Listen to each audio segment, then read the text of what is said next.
Ashley, thank you so much for being on the Ivy podcast. I'm excited to dive deeper into the work that you're doing with Prowess Project and how to help women that are returning to the workforce. So thank you so much for being here with us today.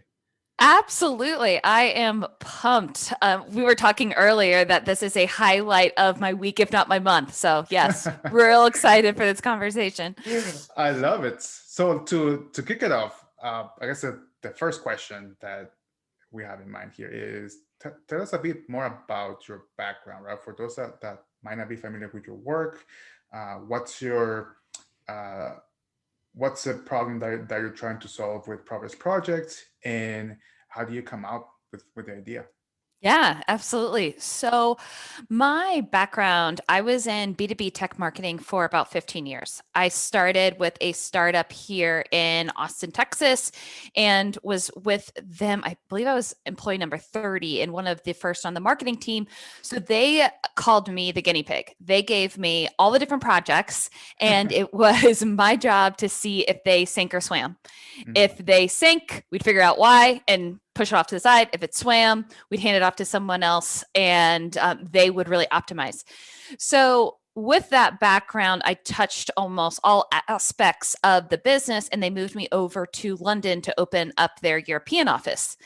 So was there for 2 years, hopped back over to Austin, bounced around to a couple different technology companies, and then started my own marketing agency with two other partners. So we were doing that. Great experience. It was one of those where we made every mistake in the entrepreneur handbook. Like you name it, we made it. Um, so learned a ton. And I was sitting there thinking one day, like, what do I want to go do next? Like, Mhm. what is it, or what is it in my life that's not feeling fulfilled? And I realized that for the past 15 years, I had all of this, what I'll call like background anxiety of how I was going to continue this career that I absolutely loved, moved across the world for, and then also have children someday. Mhm. So, after having that kind of aha that this was bothering me and realizing I was making all of these decisions because of it, I jumped on Google and was trying to find some statistics or how other people were solving this problem. I then found the horrific Harvard Business Review statistic that truly has changed my life in so many different ways if a that 43% of women leave the workforce to raise their children. When they are out for just 3 years, they lose 37% of their compensation power forever. Wow, Yeah, that's that's crazy. it is. It's crazy and it's so discouraging. And so I was sitting there thinking like, "Oh my god, if that's the decision that I'm going to make, I need to be okay with that huge financial or comp cut forever, which could Mhm. equal you know hundreds of thousands of millions of dollars potentially. Do women even know about this, and what are people doing to solve it?" And Mhm. so with that, Prowess Project came to life. I love it. I love that you ask yourself that question of, what's next? What's gonna bring me fulfillment? And you start going, you know, down the Google research. Yeah. It became an obsession. It really, really did. Like I was just like all on my computer for hours at a time, just trying to figure out like what was going on with this crazy and really disappointing statistic. So So how does Progress Project is looking to tackle this statistic, right? And, yeah, and, and what's your current role there? absolutely. So, after all of that crazy research, I went out and talked to hundreds of women who were in this scenario. So these are women with between 1 and 3 degrees. They had been in the workforce for 10, 15 years and had been out for, let's say, 2 to 3. And they Hmm. were trying to get back in, and all they could get were unpaid internships. Wow, wow. Yeah, we're talking PhDs. It was Hmm. insane. Yeah. And and so talking to them, their number one barrier to entry that I heard over and over and over again that was shocking to me was confidence. They didn't Mm. have the confidence to get started. And if they did have the confidence, there wasn't an option out there that was a clear path from home to hired for them. And so that's what Prowess Project is today. We're an integrated platform that helps women with first their confidence and career planning, then upskilling and training. What is the latest technology? How do you work remote? Project management, market trends. Then also a community so they can network of all like-minded women. And while they're going through that process, we're gathering hundreds of data points on them, on not just their skill and their expertise, but also their behavior style, communication style, learning style, and using all of that to match them up with potential jobs and teams. So what we're finding is the satisfaction of the candidate role fit is so much higher. And for Mhm. on the employer side, it's cutting their time to hire and time to ramp in half. Wow, that's amazing. I mean, there's so many things I want to unpack. Yeah. Thank you. Thank you. Thank you. Yes, yes. I guess what, from all this data that you're collecting, Mhm. what are some of the common patterns that you have picked up, from the candidates, let's say? Absolutely. Number one is women underestimate their skill set. Hmm. And that has been a huge part of our training, is to remind women of, let's call it the hard skills, the professional skills that they had before they were out of the workforce, but also what are the emotional intelligence skills that they have been cultivating at home as a mom and how transferable they are to the workforce. And so that has been absolutely key. And oftentimes that's when we see the light bulb moment for a lot of these women. Hmm. But then on the other side of the aisle for the employers, once we frame it like that, that makes perfect sense to them too, because everyone has a mom. Everyone knows that hardworking, mother, spouse, sister, friend, whomever, Hmm. who can do it all. Hmm. And so that's what we're cultivating at Prowess, and then making it really easy for employers to access them and hire them. Yeah, I can totally relate to that because my wife had to go through something like that, right? Something similar where she was forced to make that decision between having having our daughter or continuing with her career.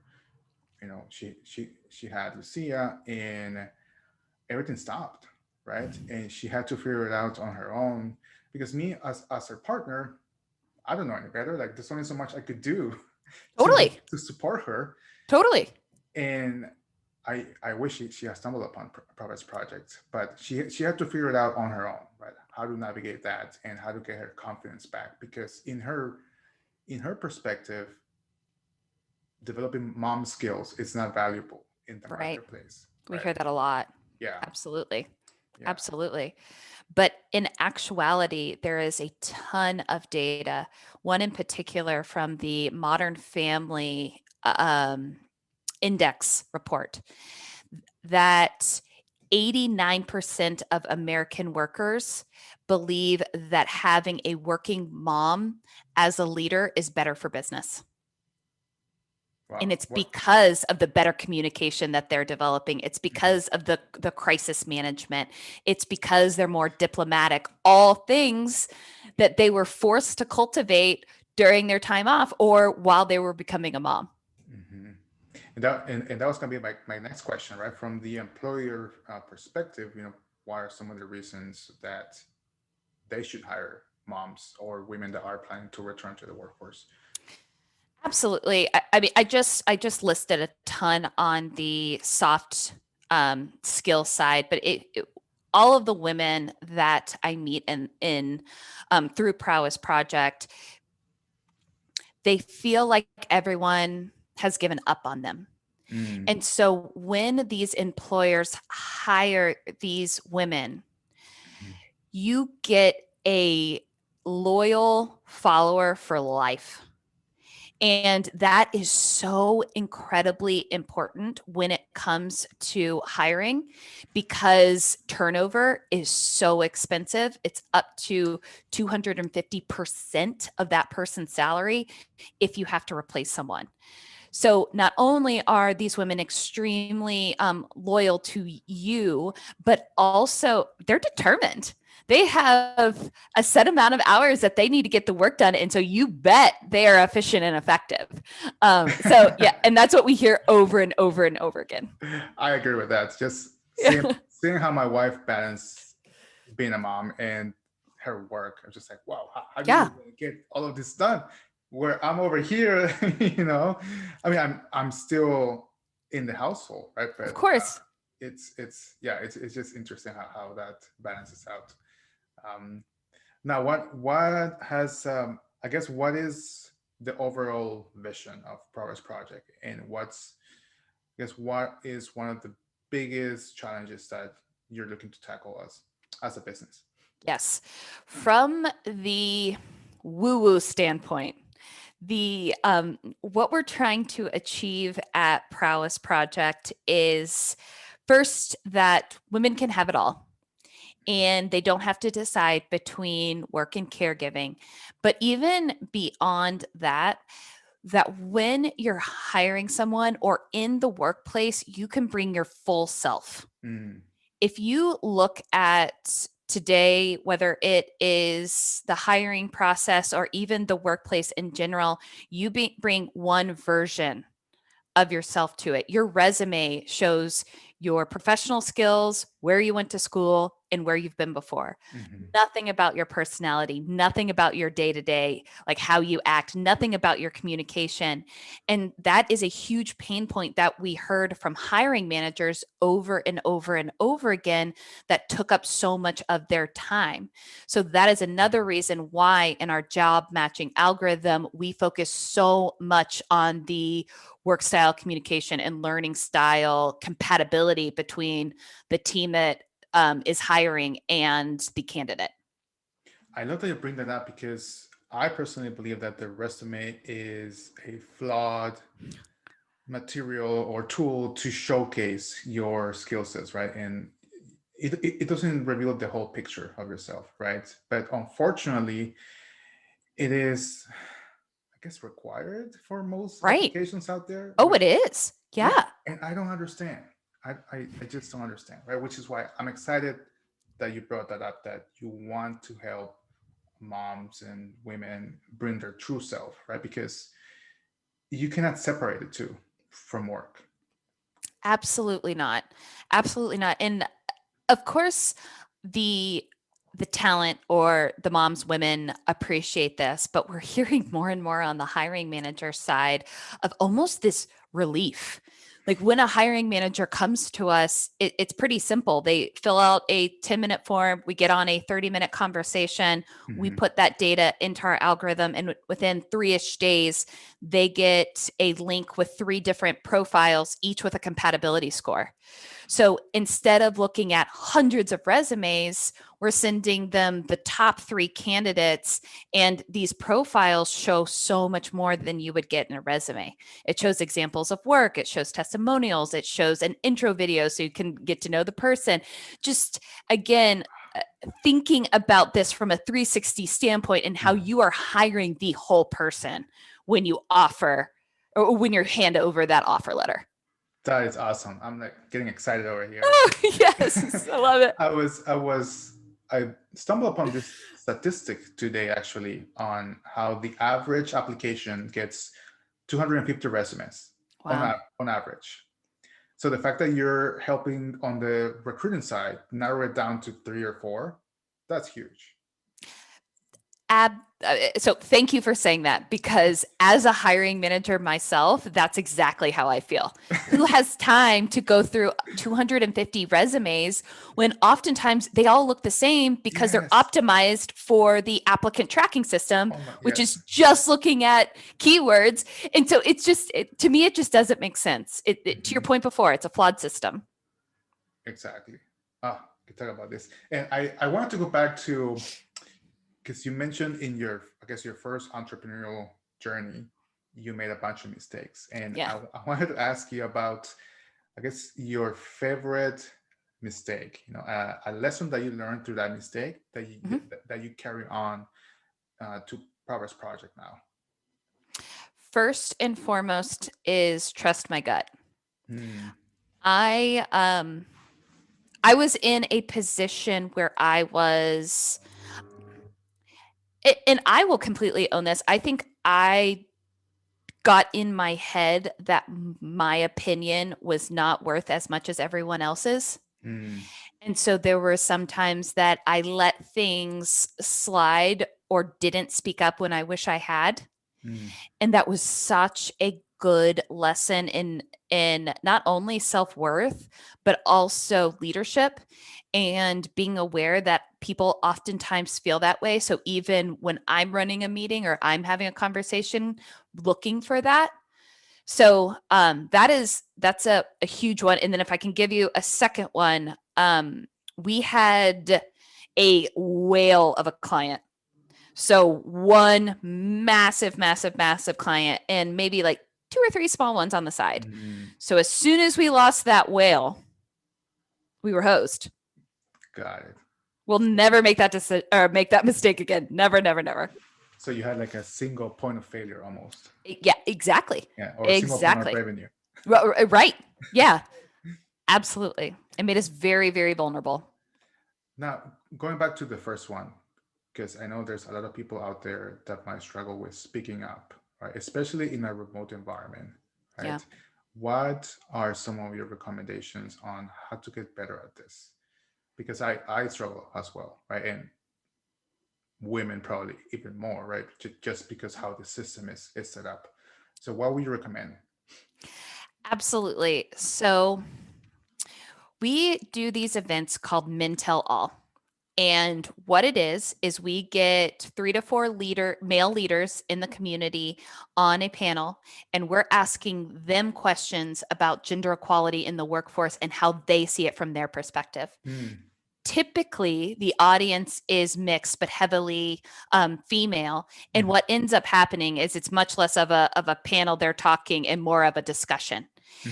And one of the key things that came out of one of those was how the the differing definition of confidence for men and women. Hmm. For men, confidence typically means fake it till you make it. Like Hmm. just throw it out there and you know what is that saying? Like you get bigger on the screen and have a deep voice and Uh-huh. speak loud and you'll seem confident. People will believe what you're saying. Yeah. For women, confidence means I have all the available information to make the best decision possible. So let's say you're in a meeting, a team meeting. It is not particularly surprising that men are going to be the one who are shouting out ideas, Hmm. who are contributing, who Yeah. seem very engaged when oftentimes women are just as engaged, but they're more taking in all the information Hmm. and oftentimes may have a really great decision 30 minutes after the meeting or at the very end of the meeting. And oftentimes may not speak up for themselves, but wait to be asked.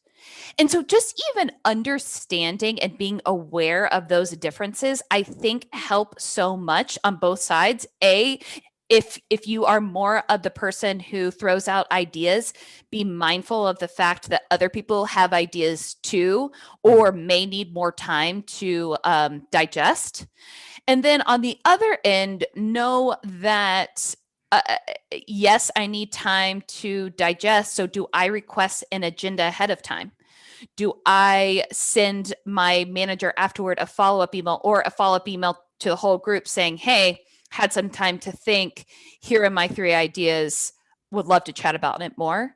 So, this is particularly hard in the remote world, but Hmm. I'm seeing that again, this empathy and this awareness of the differences are really, really helping. So happy that you brought that up because I have a coworker, and she's exactly what you're describing. She likes to listen in, gather some the different data points, and then speak based on data, based on what she's listened.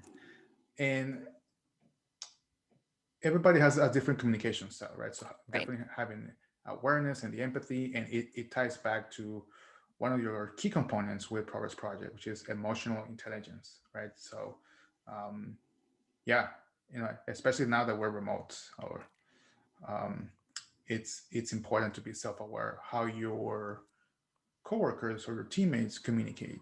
Um, now, I saw that you recently pitched Progress Project, and I wanted to ask you about that experience. What was that experience like, pitching, and if you can share with us, some of the biggest lessons that you learned in pitching your startup. When you say pitching, do you mean for funding or pitching just in general for awareness, or which in particular? I think this one particular I saw on LinkedIn was for funding. I think. Yes. It's very, very, very hard. I, what I love about what we are doing right now is it is an open conversation so that I can say A, B, and C, and say B is very, very interesting to you. You can dive deeper into it. Mhm. I think what scares me, quite frankly, about pitching is there is an equation to what a pitch typically should be, Mhm. but oftentimes that may not be what the most exciting or biggest opportunity that the company has. It may not fall into that equation or to that format. Right. Does that make sense? Yeah. Absolutely. And so that's always dangerous, right? Mhm. And I think a lot of times women in particular and founders of color feel like they have to do it the way that's always been done because they're Mhm. already coming from a a place behind, right? They already have all of these other barriers, and so they're trying to fit into a box that wasn't built for them. Yeah. And so sometimes I just wish I was like, screw the format. Let me do it my way. And chances are you're going to get to know the business better, me better, and be much more excited about it. Mhm. So anyway, am I extremely grateful for any opportunity to pitch? You betcha. But it's something that I wish sometimes I would take even my own advice and mix things up. I love it. I love your confidence in. Want to ask that question, right? Because there might be members in the audience that might be thinking about either starting a business or pitching, right? So I wanted to get your perspective, especially your mindset going into pitching your startup, which is not easy. Yeah, it's not definitely not easy, and it takes a lot of practice, right? Uh, so Yes, I have so much to say about this. So I thought getting funded would be way easier than it was. I think mm, that that's what every first time technology founder or feels is, oh, hmm I mean, how bad can this actually be, or my project's different, or my blah blah blah blah blah. hmm um what's hard about being a CEO and pitching for funding is a full-time job. mm. 100%. That's what I've heard. If you're focused on that, then you're not running your business. Mm, And so you need other people in order to do that because it is impossible to do both. We learned that the hard way. So I was spending 30% of my time trying to raise money, hmm and we weren't nearly as successful as we could be because I wasn't giving it the effort that I could have, or that they say you need to, I should say. Right. Yeah. So there is that. I think also that pop culture has glamorized VC funding. Mm. And I think there's so many different ways of funding. And I personally believe that the top entrepreneurs that we should be truly celebrating are the ones who bootstrapped or the ones who funded through their customers. I know that's not possible for all business Mhm. models. I know there's a lot of hardware costs or startup costs, and so I say that with a grain of salt. But to me, those are always the stories that get me really excited. Is the ones of the people who just dug deep and instead focusing on raising money, focused on truly getting to know their customers and sell, sell, sell, sell, sell. I love that you put that up, right? Because yeah, VC and funding, it depends on your circumstance, it depends on the business model, it depends on the market. But I agree with you. If you can self-fund it, bootstrap it, that's the better way to go, I guess, in my opinion, because you have ownership, right, of the vision of the business. So Absolutely. And again, to your point, I want to stress it's not right for every business. Not every business can do it. However, one of my advisors said this, and I thought that it was so smart. Um, Even if you have a hardware business or a business that needs a lot of startup capital, mhm. you can always have a section of your business that's focused on consulting. And Mm, so you can fund your business through the side consulting that you're doing and fund it that way. And I really liked that because it gave me more control and also made me realize that a business doesn't have to, again, fit in a box and look a certain way. You can get mhm. really creative. And of course, there's bank loans and all sorts of other options too. Yeah, 100%. I had never considered that consulting. Yeah, that's an easy, low hanging fruit to get some money in the door. Yeah. Right, right. Now let's go back to your customer. You know, the women that you're trying to serve, right? Let's say I'm a woman that is considering returning to the workforce, right? Hmm. But I have all these fears and uh, thoughts in my head about how that might not be the best idea, whatever. Sure. What would you recommend? Like where should I start, right? Because that can be very overwhelming for someone that it's been 2 or 3 years out of the workforce, right? Like what are some of the things that I should consider if I'm in this position? Absolutely. First and foremost is you have options. Close second is do not undervalue your skills. And it kind of goes back to what I was saying before.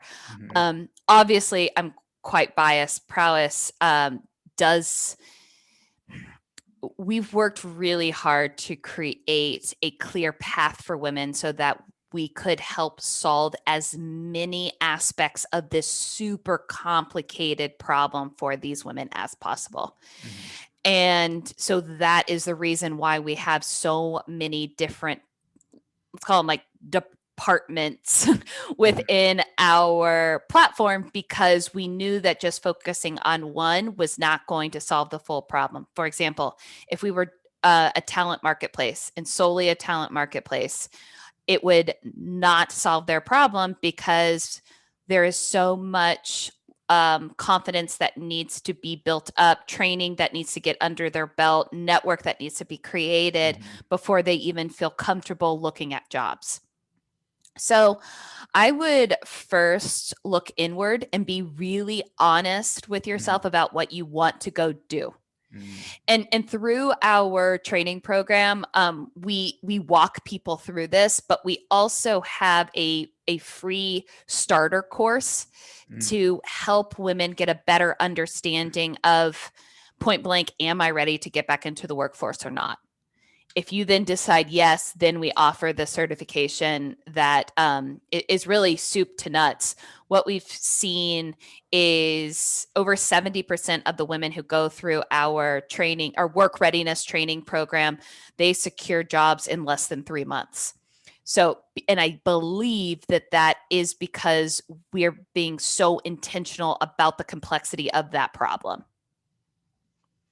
So if are those the only two ways right now to join Prowess Project, either that free course or the paid membership? Great question. So as a woman who wants to go back into the workforce, pivot in her career, is looking for something more flexible, it doesn't necessarily have to be a mom. And we're very focused on women. However, we allow anyone in. Mm-hmm. The ways that they can join our platform, let's say, is first through the training that you just described. Mm-hmm. They can join our community for free. That is the networking aspect of it. Yeah.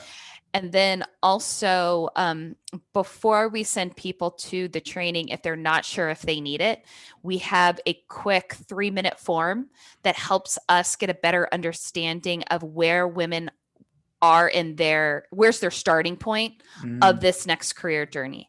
And then that tells us, okay, cool, they're ready to be out in the workforce tomorrow. Or, hey, no, we actually think that a little bit of training would go a long way. So if we decide, hey, training is the way to go about it, they then go into the certification. If we say, oh, no, you're ready to go now, they build out a profile, which helps us gather all the same information we would get from the certification, but without the actual training. That's incredible. I love that you find out their starting point, because not every member, not every customer is in that same starting point. And I wish more companies did that, actually. Thank you. Not every member is the same, right? They have different journeys. Absolutely. And that was the big thing that was important to me when I was looking at metrics Mm-hmm. of what are we measuring at Prowess Project. And our number one metric on the talent side is not, I mentioned the ones that get jobs. Yes, that's great. But our North Star is actually satisfaction rate, because women are at so many different places in their journey. If they go through our training and realize, hey, I'm not ready to get back into the workforce, that's a success. If they realize, hey, yes, I'm ready at 10 hours a week, that's a success. If they want project-based work, that's a success. If they want full-time, that's a success. And so for us trying to fit them into one of those Right. destinations, if you will, that's really goes completely against our mission.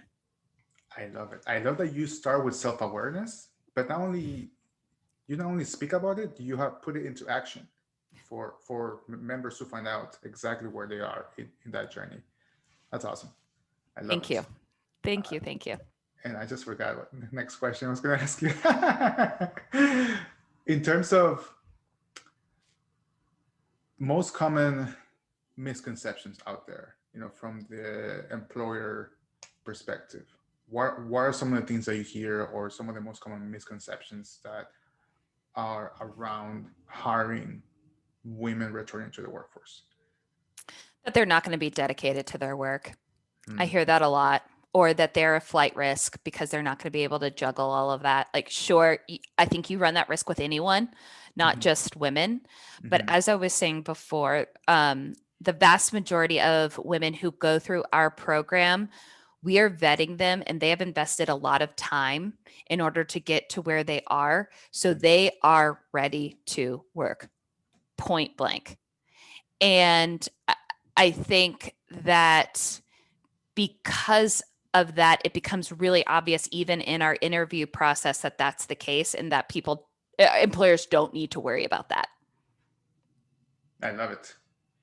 I'm all about disrupting or getting rid of that misconception, because that's absolutely not true. Yeah. And two, I think also that the idea that flexible work means less output. That is not that is so far from the truth. That's a big one. Yeah. And I think that for so long, it's been 9 to 5 butts and seats culture. And we tend to think that if that's not the case for people, they're not working. When actuality, nights and weekends may be way better for people. Or that could be how their brain actually functions better, the time of the day that they're going to be most productive. So anyway, That's another one that we get quite a bit. I love that one, and I hear it all the time from my end, and phrases like, "Oh, they're just part time," and I'll just say, I roll my eyes whenever I hear Yep. that, and to use my wife as an example. So she's working for a company called Stitch Fix, Oh, yeah. and what I love about them is that she's considered full time at only 32 hours a Wow. week, It's awesome. and she has the ability to create her own schedule. Oh, Like it doesn't matter whether she works like early mornings, midnight. There's some calls that she has to attend, right? of That's course. that's Of part of it. course. Yeah. But other than that, she is empowered to create her own schedule, and I had never seen anything like that. And I want to see more of that, where women, not just women, right, but Yeah. everybody is empowered to. You want to be part time, you can be part time. You want flexibility, you got it. You want to create your own schedule, there you go, right? Yes. We don't have to be in an office 9 to 5. Yes.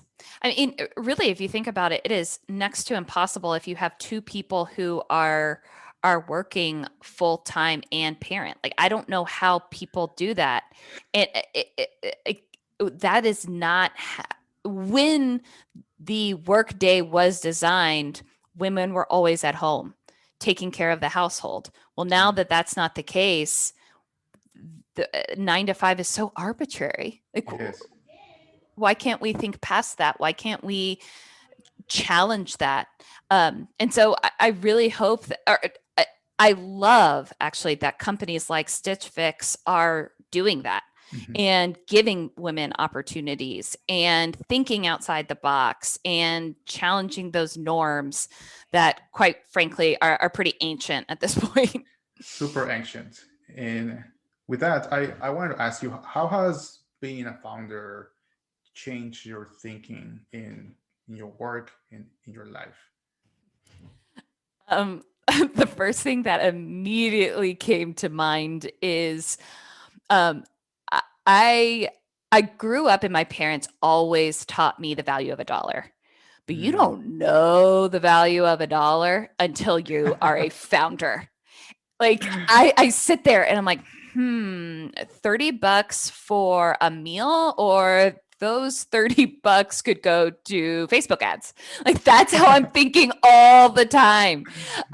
So I think I have a huge appreciation for money and for resources and time. I think time is truly the most valuable, unrenewable asset. And so again, I think that too, as far as me being a founder from a work perspective, I I understand leadership a lot more now.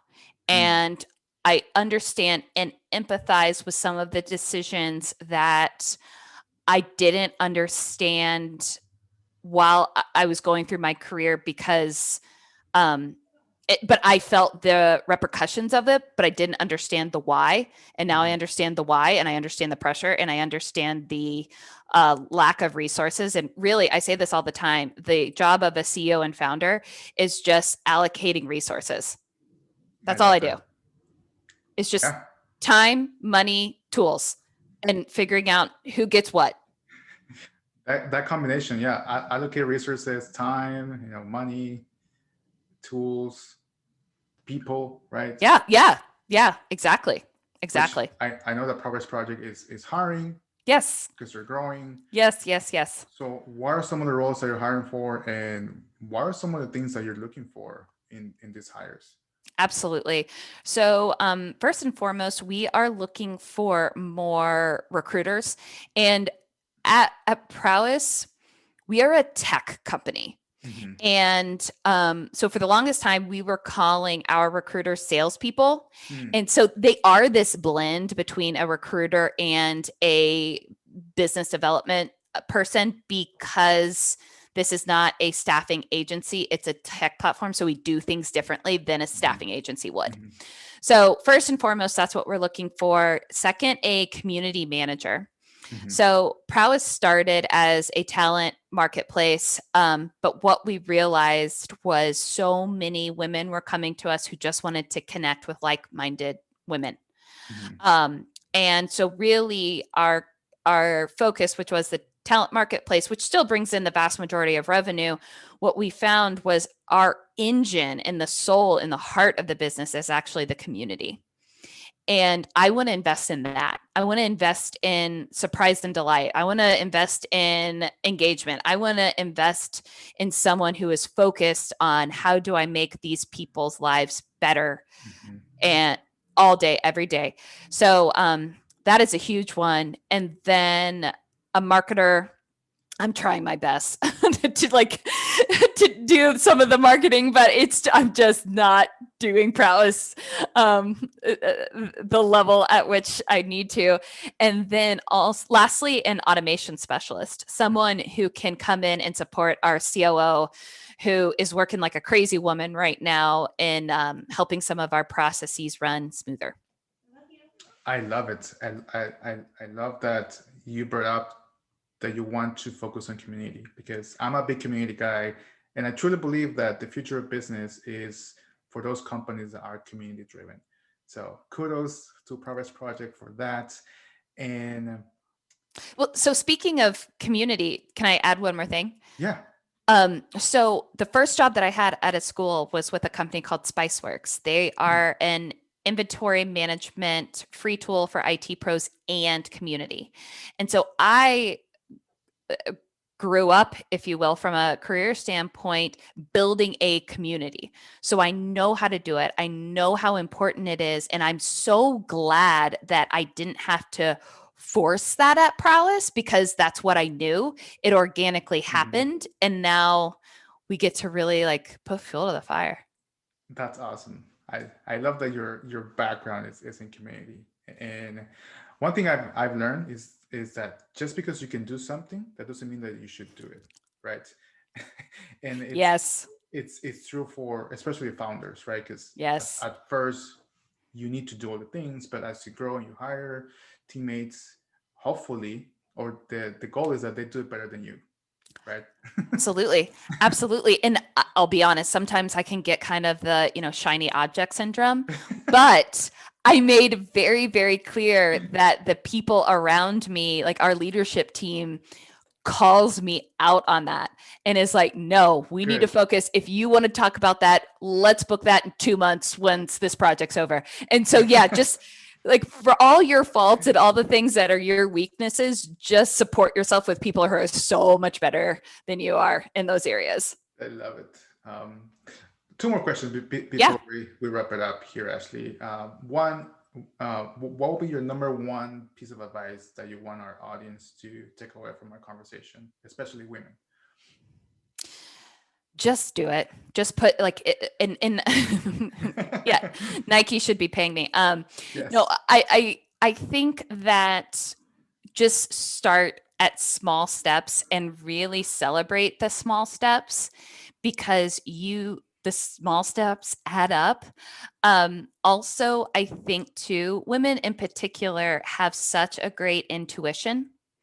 There are 2 times in my life where it would be harder to say no to an opportunity. Like life somehow made it harder to say no to an opportunity than say yes.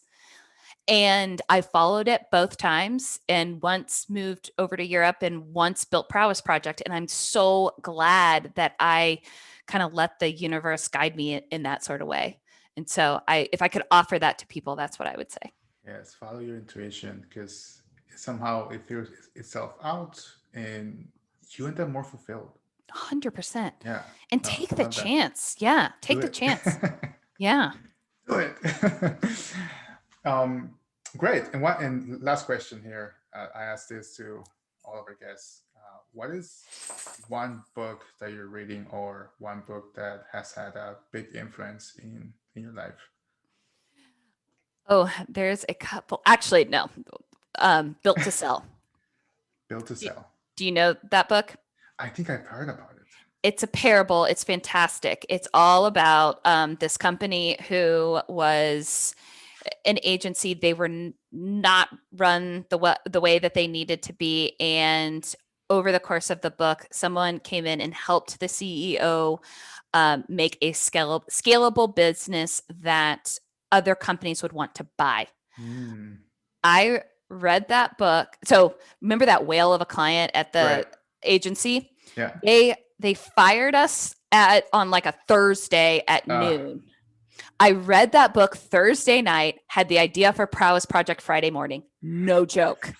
That is amazing. No joke. Yes, I am meeting that author and shaking his hand someday and like telling him how much I appreciate it. It was such an inspiration for me.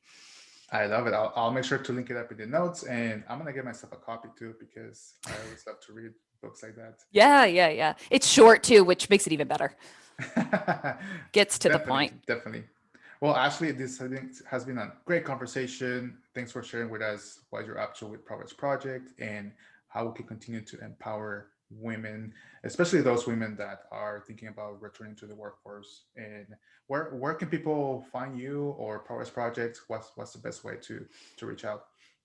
Absolutely. Well, first, again, thank you for having me. This has been so much fun. You can find us at prowessproject.com, at Prowess Project on almost all socials. I'm on LinkedIn, Ashley Connell. And for those women out there, I know that it's really, really hard now, especially with COVID. It was hard before, but then COVID pushed out 5.4 million American working women, particularly moms. And I want to say, like, please do come to Prowess, because we have a lot of roles open right now and need more and more women to fill them. So with that, I say opportunities are endless, and yeah, really looking forward to our next talk. Absolutely. No, looking forward to our next talk, catching up down the road, all the success with Prowess Project and what you're up to. But for now, thank you so much for the opportunity. Yes, thank you so much. Speak soon.